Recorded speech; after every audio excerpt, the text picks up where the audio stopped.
hard till death do us part.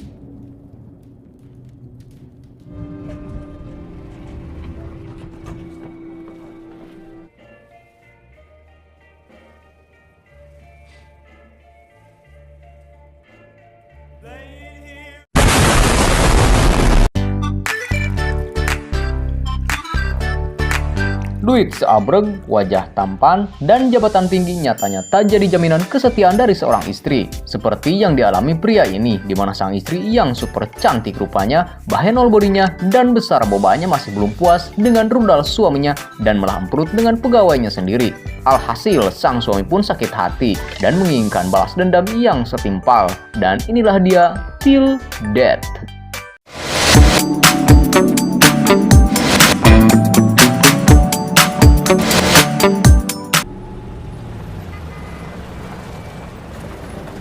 Di scene awal kita diperlihatkan seorang wanita, Emma namanya, yang lagi berduaan dioyo sama selingkuhannya yaitu Tom. Entah kenapa saat itu Emma terlihat gusar, gelisah, dan gundah gulana seakan merasakan bersalah pada suaminya atas perselingkuhan tersebut. Deserve more than this. This moment right here. Just meet with me tomorrow. Emma lalu pergi dari sana dikarenakan tepat pada hari itu merupakan ulang tahun perkawinannya. Ketika sampai di kantor suaminya, Emma menerima bunga ucapan ulang tahun pernikahan mereka. Dan ketika dia masuk ke ruang kerja suaminya, Emma sempat terkejut saat melihat berkas dirinya di atas meja berikut berkas seorang perampok bernama Bobby yang dulu menganiaya 11 tahun yang lalu.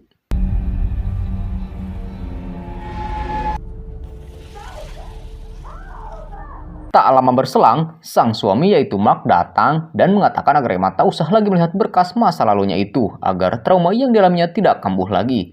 Emma pun meminta maaf karena telah melihat berkas tersebut tanpa izin. Namun di sisi lain, pikiran Emma masih bertanya-tanya kepada Mark kenapa mereka masih menyimpan berkas tersebut.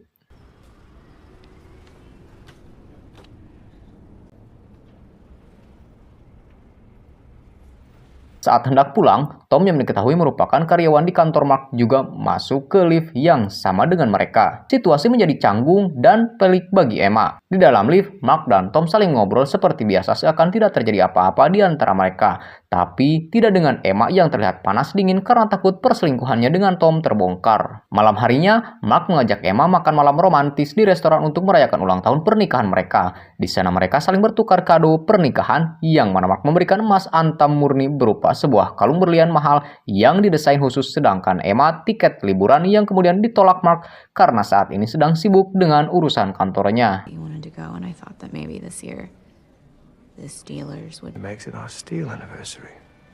So I had this specially made. Setelah selesai makan malam, Mark menutup mata Emma dan rupa ingin memberikan hadiah kejutan lain, lalu membawanya pergi ke suatu tempat. Di perjalanan, Emma merasa tidak nyaman dan muka penutup matanya, dan ternyata mereka menuju ke sebuah rumah pinggir danau yang membeku.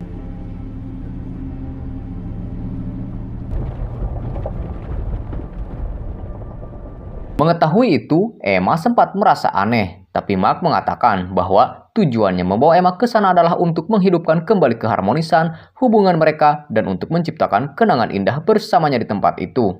Setibanya di sana, Emma dibiarkan berkeliling dan begitu kagum dengan seisi rumah yang penuh lilin dan bunga mawar merah yang mengarahnya pada studio foto yang berisikan foto-foto kenangan Emma dan Mark dulu.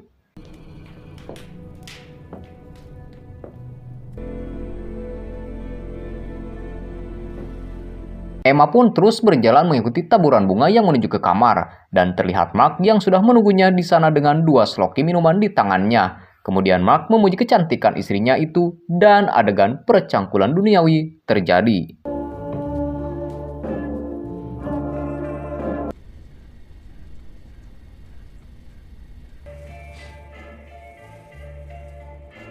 Ketika terbangun, terlihat Emma melihat Mark yang tengah memunggunginya. Dan tanpa aba-aba ataupun peringatan sebelumnya, Mark dengan sengaja menembak kepalanya sendiri berikut tangan Emma yang telah terborgol di tangan Mark.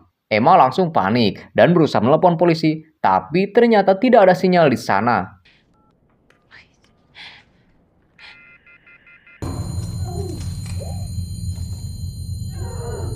Emma lalu mencoba untuk menembak borgol tersebut, namun sialnya pelurunya kosong. Alhasil, ia pun menyeret mayat Mark ke sebuah ruangan gelap. Lalu saat lampunya dinyalakan, terlihat ada gaun pengantinnya di sana. Emma kemudian menarik gaun itu dan merasa bingung ketika menemukan ada sebuah berangkas rahasia di sana.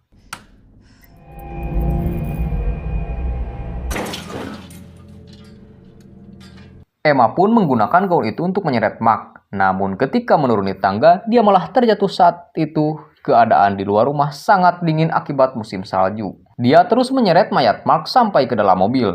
Akan tetapi, dibuat kesal saat mengetahui kalau bahan bakar mobilnya ternyata telah dikuras habis oleh Mark. No. Di mobil, Emma juga mendengar rekaman suara Mark yang mengatakan bahwa dia telah mengetahui perselingkuhan Emma selama ini dan tak akan membiarkan Emma hidup tenang. Emma semakin kesal dan tidak menyangka jika Mark bisa berbuat hal nekat sampai sejauh ini. Emma lalu membersihkan diri dan saking kesalnya pada Mark, Emma mencoba melepaskan kalung berlian pemberian Mark, namun tak bisa. Karena kesusahan dengan tangannya yang terborgol pada Mark, Emma lantas mencari parang dan kawan-kawannya, lalu berniat memutuskan tangan Mark dengan itu. Akan tetapi, sejauh mata memandang, dan selama ia mencari, tak satupun ia melihat perkakas di rumah tersebut yang membuat ia semakin frustasi. Lalu, saat kembali ke ruang foto, dia sangat terkejut ketika melihat foto-foto kenangannya bersama Mark telah berubah menjadi foto-foto perselingkuhannya dengan Tom.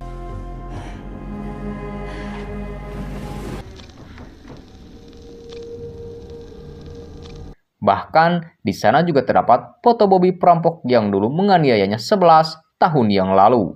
Tak lama kemudian, terdengar ada seseorang yang datang mengetuk pintu yang ternyata itu adalah Tom yang mengatakan jika dia mendapat pesan yang dikirim oleh Emma sebelumnya dan memintanya datang ke sini. Emma pun kebingungan lantaran dia tak pernah mengirimkannya pesan, terlebih saat itu dia sedang bersama Mark. Mark shot himself. Emma pun menyadari bahwa semua ini sudah direncanakan oleh Mark sebelum dia tewas. Setelah itu, Emma menceritakan semuanya pada Tom. Dan lagi-lagi sebuah mobil datang yang ternyata itu adalah orang bernama Jimmy yang diminta Mark untuk memperbaiki pipa yang bocor. Tom lalu beralibi dan bilang jika Mark udah pergi dan pipa yang rusak telah diperbaiki. Namun, memberikan uang bensin pada Jimmy sebagai ganti rugi dan menyuruhnya segera pergi. It's 50 on top. Ain't you a gentleman? Tapi pria lain keluar dari mobil yang ternyata adalah Bobby. Tanpa basa-basi, Tom pun dihabek tanpa ampun dan pindah alam detik itu juga. Mengetahui hal tersebut, Emma ketakutan setengah mati dan segera bersembunyi. Bobby dan Jimmy lantas masuk ke rumah dan memeriksa keadaan. Saat di atas, Bobby melihat noda darah tercecer di kasur dan juga menemukan sebuah berangkas.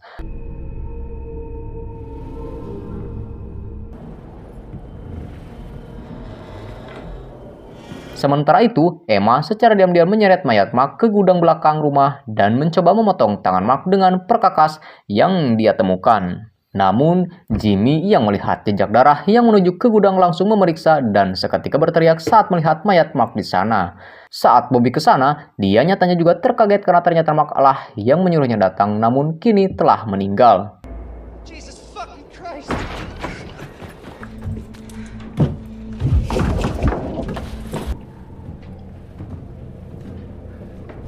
Saat itu, Bobby yang berniat untuk segera membuka berangkas di kamar, perhatiannya teralihkan oleh jejak kaki yang mencurigakan. Namun, mereka mengabaikannya dan mencoba untuk membuka berangkas tersebut.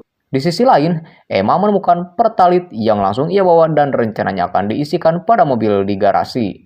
Namun, secara tiba-tiba, Bobby datang dan menggemboskan ban-ban mobil tersebut untuk berjaga-jaga.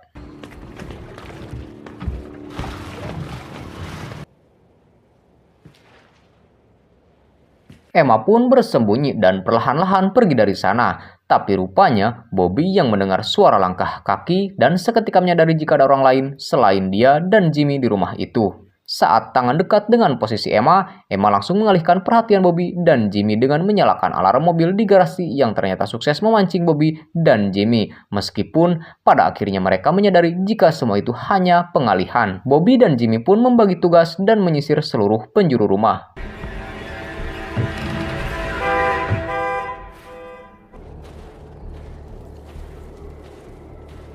Singkat cerita, Bobby masuk ke ruang tempat di mana Emma bersembunyi. Tak ingin ditangkap duluan, Emma dengan sigap menghantamkan kepala Bobby hingga membuatnya tersungkur dan jatuh ke lantai di bawahnya. Di sini, lagi-lagi Emma dengan ceriknya mengambil kesempatan dan menyerang Jimmy dan mengambil kunci mobil mereka untuk kabur.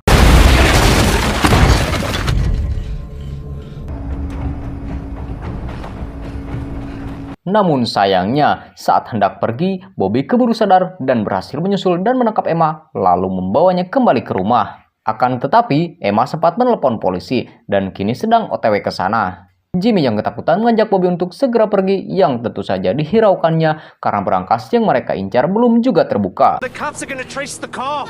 We're in the middle of nowhere, okay? We still have to, all right? So you drag that corpse up those stairs, or you fucking become one. Di sana, Bobby terus menanyakan tentang kode berangkasnya pada Emma, tapi Emma bilang jika dia sama sekali tidak mengetahui kodenya. Merasa dibohongi, Bobby lantas mengancam akan memotong jari Emma jika masih bisu tentang kode berangkas tersebut. Tapi, Jimmy mencoba menahan Bobby dengan menodongkan pistolnya yang dia temukan di bawah kasur karena dia pikir Bobby udah terlalu berlebihan. No one else needs to get hurt. Lalu, Jimmy dengan lembut meminta kode berangkasnya. Emma bilang jika dia bersedia memberitahu kode berangkas tersebut asalkan borgol di tangannya dibuka dan Jimmy pun menyetujuinya. Setelah itu, Emma pun memberitahukan kodenya yaitu 29 Juli 2011, yang dimana itu adalah tanggal pernikahannya dengan Mark. Bobby pun segera memasukkan kodenya dan membuka berangkas tersebut, tapi ketika dibuka, anehnya berangkas itu ternyata hanya berisi sebuah pisau yang bertuliskan jika berlian yang kalian cari ada pada Emma.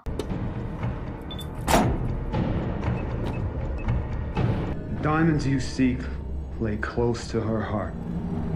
Seketika mereka pun baru menyadari bahwa berlian yang dimaksud adalah kalung berlian yang ada di leher Emma, tapi Emma mengatakan bahwa kalung itu sama sekali tidak bisa dilepas. Jimmy sempat membantu Emma untuk melepas kalung berlian itu, tapi tetap saja tidak bisa. Melihat itu, Bobby mengatakan bahwa Mark sengaja membuat kalung itu agar tidak bisa dilepas, dan di sini Bobby pun mulai paham alasan Mark memanggil mereka ke sana, yang dimana Mark secara tidak langsung menyuruh Bobby untuk memotong leher Emma menggunakan pisau yang ia tinggalkan di berangkas itu. He wants us to cut her off the necklace. No. Akan tetapi, Jimmy kembali menahan Bobby agar tidak melakukannya. Mereka pun akhirnya bertengkar dan Jimmy harus menjadi korban selanjutnya. Melihat adanya celah, Emma kemudian mengambil pisau yang tergeletak dan buy one dengan Bobby. Dengan sedikit trik dan keberuntungan, Emma mampu merobohkan Bobby dan memborgol tangan Bobby ke mayat Mark. I'm gonna cut your fucking head off.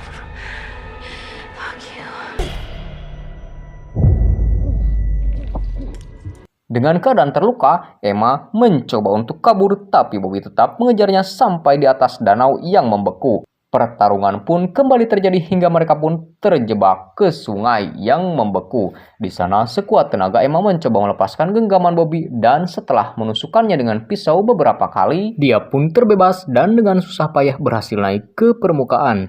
Dan Bobby tenggelam bersama mayat Mark ke dasar sungai.